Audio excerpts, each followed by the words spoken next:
तो dear students, next topic बहुत ही important होने वाला है। जिन लोगों को ऑनलाइन क्लासेस लेनी है वो इस लिंक पे कॉल कर सकते हो। तुम्हें हर तरह का मटेरियल प्रिपरेशन से लेके तुम्हारे पास ऑब्जेक्टिव सब्जेक्टिव हर तरह के क्वेश्चन होंगे, टेस्ट सीरीज़ होगी। तो जिन लोगों को ऑनलाइन क्लासेस लेना है वो नीचे की ओर क्लिक कर लो।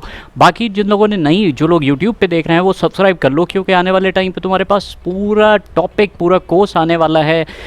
इससे पहले टॉपिक्स 2-3 हो गए हैं, हम लोग 4 एलिसाइक्लिक, तो लिंक में दिए दे रहा हूँ, उनको पढ़ लो। एलिसाइक्लिक तुम लोगों का हो गया है, अनसैचुरेटेड सैचुरेटेड हाइड्रोकार्बन्स हो गया है, कैटेनेशन प्रॉपर्टी हो गया है। इससे पहले टॉपिक एक हम लोगों ने होमोलॉगस सीरीज़ कर लिया है। अब जो टॉपिक देखने जा रहे हो वो है फंक्शनल ग्रुप्स क्या होते हैं। तो फंक्शनल ग्रुप्स क्या है, अब बहुत सिंपल सी चीज़ है फंक्शनल ग्रुप्स के बारे में पढ़ना। फंक्शनल ग्रुप्स क्या हैं, कहाँ से आए हैं, क्यों पढ़ना चाहिए, तो ध्यान से देखो। तुम लोगों के अनसैचुरेटेड सैचुरेटेड हाइड्रोकार्बन्स में हम लोगों ने एल्केन्स एल्कीन्स एल्काइंस पढ़ा है, उन्हीं को हम लोग कहते हैं हाइड्रोकार्बन्स, उन्हीं को कहा गया है हाइड्रोकार्बन्स। अब हाइड्रोकार्बन्स तो हो गया, अगला पार्ट क्या आता है, हाइड्रोकार्बन। सपोज करो वो कंपाउंड्स होते हैं हाइड्रोकार्बन्स जो कार्बन और हाइड्रोजन से मिलके बनते हैं। किससे मिलके बनते हैं? हाइड्रोजन और कार्बन से। तो जैसे एल्केन हो गए, उनमें कार्बन हाइड्रोजन है। जैसे एल्कीन हो गया, तुमने देखा होगा एल्कीन में कार्बन हाइड्रोजन होता है। एल्काइंस हैं, वो भी क्या है, कार्बन हाइड्रोजन के एग्जाम्पल्स हैं। तो एक एग्जाम्पल और तुम्हें इसमें दे दूँ छोटा सा। जैसे मान लो कोई, हम लोगों ने एक कंपाउंड लिया, इसको ओपन स्ट्रक्चर बनाना तो तुम्हारी प्रैक्टिस हो जाएगी। कार्बन की वैलेंसी होती है 4, टेट्रावेलेंट होता है। यह हाइड्रोजन है सपोज करो। अगर हम लोग इस हाइड्रोजन को हटा के इस हाइड्रोजन को रिप्लेस कर दें और यहाँ पे एक ग्रुप ऐड कर दें, सपोज करो CH3 लिख दिया, OH, तो ये हमारा क्या बन गया? अल्कोहल। इसी को हम लोग कहते हैं अल्कोहल। H हटा के एल्केन्स में से क्या करा, एक H हटाया। और तुमने इससे पहले भी पढ़ा है कि एल्केन्स से अगर H हटा दोगे तो वो क्या बनते हैं? Alkyl groups. Very important, alkyl groups के बिना तो ऑर्गेनिक है ही नहीं। अब H हटा के अगर कोई चीज़ लगाए दे रहे हैं तो उसको हम कहते हैं, ये हमारा बन गया फंक्शनल ग्रुप। तो फंक्शनल ग्रुप है क्या? फंक्शनल ग्रुप वो ऐसे एटम्स या ग्रुप ऑफ एटम्स होते हैं when they are added to a compound hydrocarbons. जब वो हाइड्रोकार्बन से जुड़ जाते हैं तो उसकी केमिकल प्रॉपर्टीज़ को डिफाइन करने लगते हैं। मतलब पहले ये एल्केन था, लेकिन जैसे ही H हटा के हमने OH लगाया, अब ये अल्कोहल, ये पूरी प्रॉपर्टीज़ अब किसकी दिखा रहा है? अल्कोहल की। मतलब व्हेन अ ग्रुप, एक कोई ऐसा एटम या ग्रुप ऑफ एटम ऐड होता है जो उसकी केमिकल प्रॉपर्टीज़ बदल देता है या अपनी तरह एक particular characteristic properties, chemical properties show करता है, उसी को हम लोग क्या कहते हैं? Functional group. जैसे एक और एग्जांपल देखो, अगर मान लो H हटा के हम यहाँ पे एक कंपाउंड, एक और ग्रुप जोड़ दें। ये मान लो हमारे पास H हटाया, सिर्फ H हटाया है, और अब हमने एक ग्रुप जोड़ दिया C डबल बॉन्ड OH। क्या जोड़ा? C double bond OH। इस ग्रुप को हम कहते हैं, ये ग्रुप जहाँ दिखता है इसको हम कहते हैं एल्डिहाइड। एल्डिहाइड बहुत इंपॉर्टेंट होगा आने वाले टाइम पे, जब नोमेनक्लेचर पढ़ोगे तो उसमें ये बड़ी इंपॉर्टेंट चीज़ होगी। फिर से एक और ग्रुप हटा देते हैं, तो हाइड्रोकार्बन से एक ग्रुप और हटाओ। देखो एक चीज़ और बना सकते हैं, और उसका नाम देखो, हाइड्रोकार्बन हटा रहे हैं, H हटा के एक थर्ड चीज़ हमने लगा दी CH3। ध्यान से देखना, आप ये ग्रुप लगा दिया C डबल बॉन्ड OH। जहाँ पे ये ग्रुप होता है, ये होता है acid group, oic acid, acid group हो गया। तो तुम देख रहे हो हाइड्रोजन हटा के एल्डिहाइड बनाया जा सकता है, OH लगा दिया, अल्कोहल बन गया, एसिड बन गया। हेलो एल्केन्स भी एक इम्पॉर्टेंट होता है। तो अगर हाइड्रोजन हटाया तुमने, तो हाइड्रोजन हटा के अगर हमने उसकी जगह पे एक कोई halogens, fluorine, chlorine, bromine, iodine वगैरह ऐड कर दिया, तो जैसे मान लो हमारे पास ये था, यहाँ पे Cl, या फिर कोई भी हेलोजन को X से रिप्रेजेंट करते हैं, तो फ्लोरीन हो सकता है, क्लोरीन हो सकता है, ब्रोमीन हो सकता है, आयोडीन हो सकता है। तो ये बन गए हेलो एल्केन्स, इनको हम कहते हैं हेलो एल्केन्स।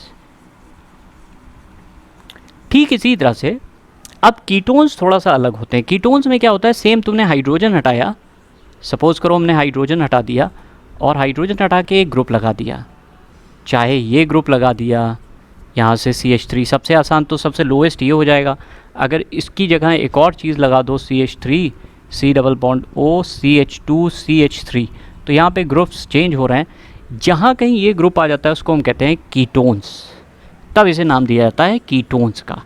अब कीटोन्स का इन सब के जो सफिक्स हैं, आगे चल के हम लोग बात करेंगे सफिक्स, वेरी इंपॉर्टेंट नोमेनक्लेचर के लिए सफिक्स, प्रीफिक्स और रूट वर्ड, इन 3 चीज़ों की ज़रूरत होगी। तो रूट वर्ड्स भी उसमें सीखोगे, उसमें सफिक्स भी सीखोगे। सफिक्स फंक्शनल ग्रुप के लिए यूज़ होते हैं। एल्डिहाइड का जैसे सफिक्स होगा आल, AL आल।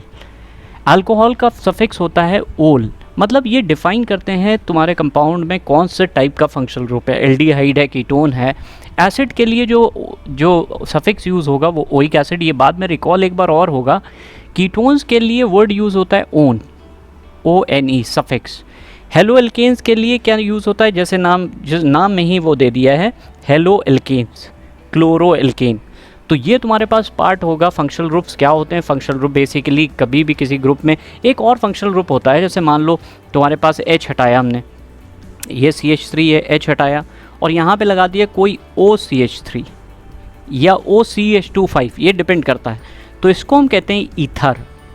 ईथर का जो जनरल फॉर्म है, एल्काइल ग्रुप्स को पता है R से रिप्रेजेंट करते हैं, तो इसको हम ROR कहते हैं, ROR, ये जनरल फॉर्म है।